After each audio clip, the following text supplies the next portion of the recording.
Gentlemen, I just wanted to start, I can't resist, since I'm a journalist, to ask a question that just came up. It's kind of a news question, but it is important, and I think it could have an impact on broader issues, and that, of course, is the shooting of the Georgian man on the administrative boundary line between Georgia, the main part of Georgia, and Abkhazia, apparently by a Russian border guard. So I wanted to ask you, gentlemen, maybe could we start actually with the Prime Minister, because I believe you've been very actively involved in this. What can you tell us? Is there, you went, I believe, to the wake today. How will this, or how will it affect the policy of Georgia toward that region? Thank you very much, Jill. It's really nice to be here. I'm glad to be here. This is already 10th Defense and Security Conference held here in Georgia, and I would like to take this opportunity and thank organizers of this event. This has become an important platform to exchange ideas and discuss actions to provide security and stability in the region. And of course, the event that has happened several days ago, just brutal killing of 30-year-old young man. It was outrageous fact of brutality. And of course, on the occupied territory, the country which occupies actually this territory, which is Russia, should be held, of course, responsible for this event. And of course, we have been raising attention of our partners, international community, for the long time about humanitarian situation and security situation on the occupied territories. And of course, we should mention that number of statements from different international organizations, from different platforms have been issued.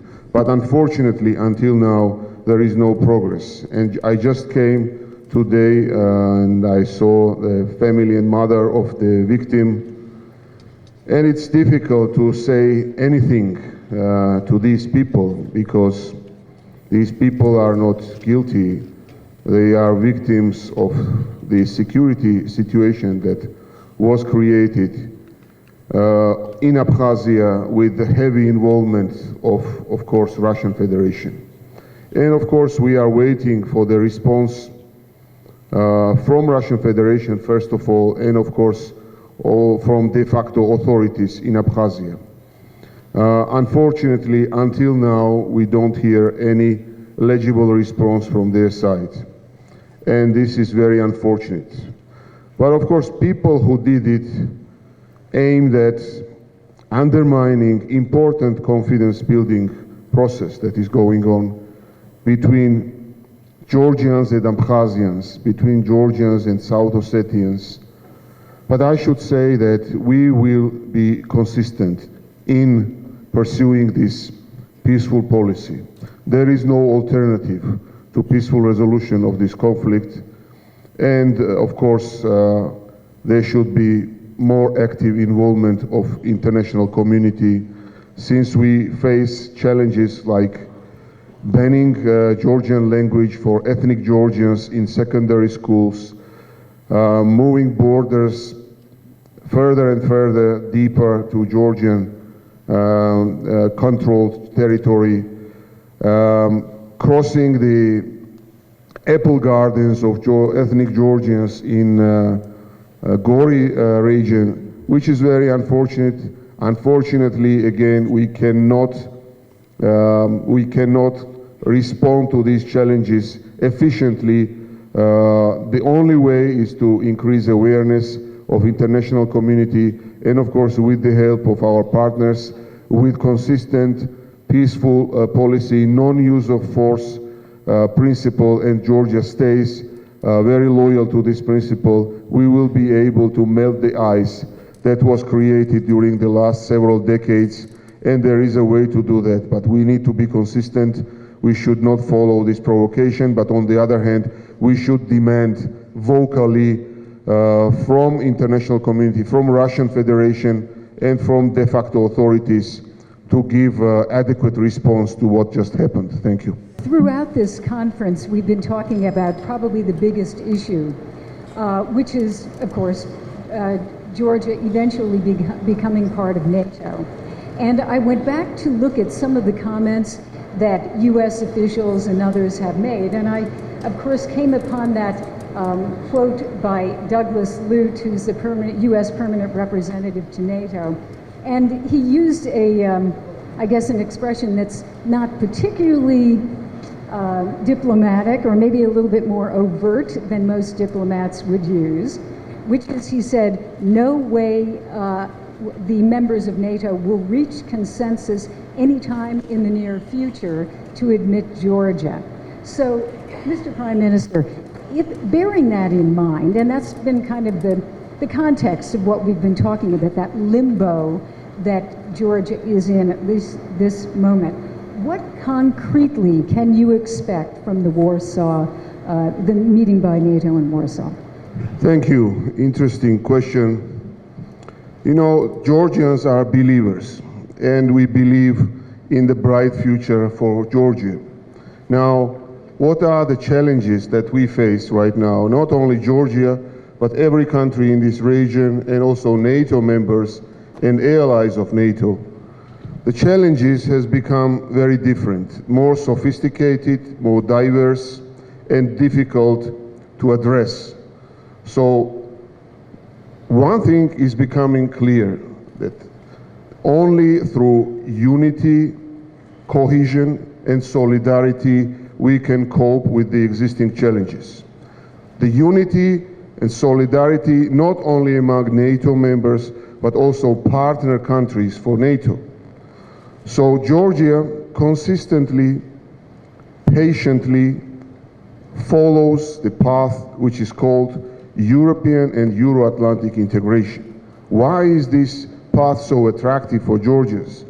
Because during the recent history, NATO proved that this is the only international stable alliance providing security and stability for its member countries. This is why it is attractive for us. But we are not only aiming to achieve security and stability through NATO membership for Georgia, but we are committed to provide stability also to NATO member countries and also partners of NATO in different parts of the world, and also in the places where it is dramatically needed to intervene and to establish peace and stability. So another reason for Georgians to be so committed to NATO path is that NATO is a club, not only a military club, but it is a club where members are committed and signed up to the same principle of democracy and protection of human rights. So for us, not only the final goal is that matters for Georgians, but also the way to achieve this goal. And Georgia is improving constantly, introducing important reforms, institutional changes, legislative changes, military reforms. So Georgia is changing. And we Georgians no longer consider ourselves as a post-Soviet country. We are a democratic country, constantly changing and approaching European standards. We are not perfect, we all understand that. There is a long way to go to achieve those important goals, but there is a process. Despite all ups and downs, underlying trend is very positive in Georgia. This is what matters for us. And tomorrow we mark 25th anniversary of restoring Georgia's independence. And this has been a very difficult period with successes, failures, but we Georgians pride ourselves on having this strong commitment towards positive goals. And the whole nation is united around these goals. No matter whether it's government or opposition, predominant majority of Georgian constituents have agreed over these goals. And this is what is most important. So we believe that someday in the future there will be a window of opportunity open for Georgians, but we need to come to that point. And consistency and commitment is what matters during this process. Thank you. Could we switch topics a little bit to reform? And Mr. Prime Minister, I had a great discussion with you, I think it was about 2 hours the other day, about your 4-point plan and many of the things that you are instituting and trying to institute right now. I wanted to talk, and a lot of that is very praiseworthy, and certainly Georgia has accomplished a lot, but I wanted to ask you about judicial reform. That is still a question, you know, whether the judiciary really is independent, whether certain people still can influence decisions by the courts. Could you just walk us through that? How big an issue is it, and what are you going to do about it? Thank you very much. The reform process in Georgia is multidimensional, and of course the aggressiveness and ambitious reform agenda is very important, vitally important for Georgia. And one of the important parts of reform is providing rule of law in the country. Nobody can say that Georgia is perfect today. We don't pretend that we are, but of course we need to observe the process. We have completed 2 waves of judicial reform. Important legislation have been passed by the parliament, initiated by the government. Important reforms have been undertaken in the law enforcement institutions, splitting the previous monster of Minister of Interior into 2 ministries, Ministry of Interior and Security Agency now, and also the important reforms of prosecutor agency. Since last year, Prosecutor General, Chief Prosecutor reports to Parliament and government simultaneously, and it is approved by the Parliament. So the accountability of General Prosecutor, Chief Prosecutor has been raised dramatically. Again, there are, of course, issues that need to be addressed in the future, and the 3rd wave of the reforms is already in the Parliament and is being discussed very actively right now. And of course, we are consulting international partners and also civil society and leading NGO leaders. This is a very important process. We take it very seriously. It is one of the highest issues in our agenda, and just watching and observing the evaluations of international organizations such as World Bank, I can name World Governance Indicators, the report which was issued in 2015, Freedom House report, and also other reports. They all confirm that there is a steady progress in Georgia in this particular area. Just several years ago, we had a court system which is absolutely subsidiary of the prosecutor service. Now prosecutors no longer run the court cases, and the proportion of the court cases which ended with where prosecutors lost the cases have been increased. So again, there is a process of improvement.